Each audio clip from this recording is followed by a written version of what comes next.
My name is Godee, as Sarah said. I'm from the Congo, the Democratic Republic of the Congo.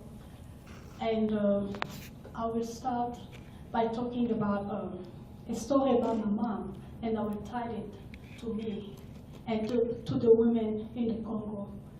I was born and raised in a family of 9 kids. I'm the 8th in my family.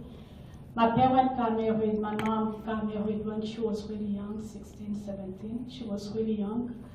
And back then, when she got married, she did not have the opportunity to get an education because she was a woman. So she learned handy job like cooking, baking, sewing. And my dad, on the other hand, because he was a man, he was given the opportunity to follow a higher education.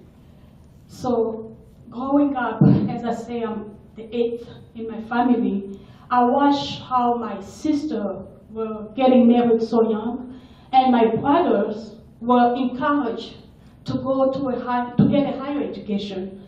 And at age 15, I asked my dad, why is it that boys are encouraged to go to get a higher education and girls get married so young? I told him that will not be the story of my life. I will get a higher education and I will do it one day in America. Sitting in this room today in America, as I told my dad when I was 15 years old, and yeah, following my education, as I told him, I will be graduating next month with my associate. To me, it's a life-changing for me. But one might look and say, oh, there is hope somewhere.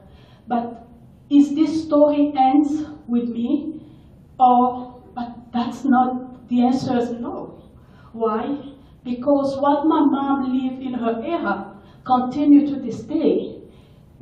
Because girls in the Congo do not have the opportunity to get a higher education still.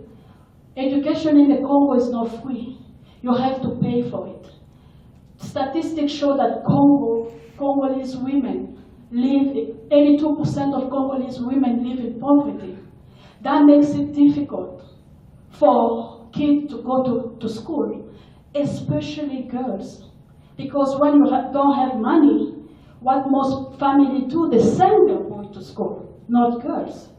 And what do? They get married really young, really young. They do get married. Knowing that I will be talking in front of you today, I called my dad yesterday and asked him questions. I asked him, tell me a little bit more about the life of women in the Congo nowadays with civil war going on. Women living in poverty and being raped most of the time, because that's one of the weapons the rebel use against women. I asked him, how is it? He told me it's getting worse every day. Most girls do not have, even boys now, because so many people suffer, they don't have that opportunity to get an education, and girls are forced into marriage because the parents want to get rid of them. What are they going to do with them? And the other thing is, in America, we get contraception. It's given, right, to women. In Africa, it's not like that. Nothing is given. Nothing is free. You have to pay for everything. And when you don't have the money, what you end up doing is having those kids that you can not support. And that makes it difficult for these girls. I'm glad I'm here. I'm glad that I'm able to follow my dream. But I cannot keep silent because I know so many girls in the Congo are suffering today. And it's time for someone to speak up and to create the awareness. Thank you.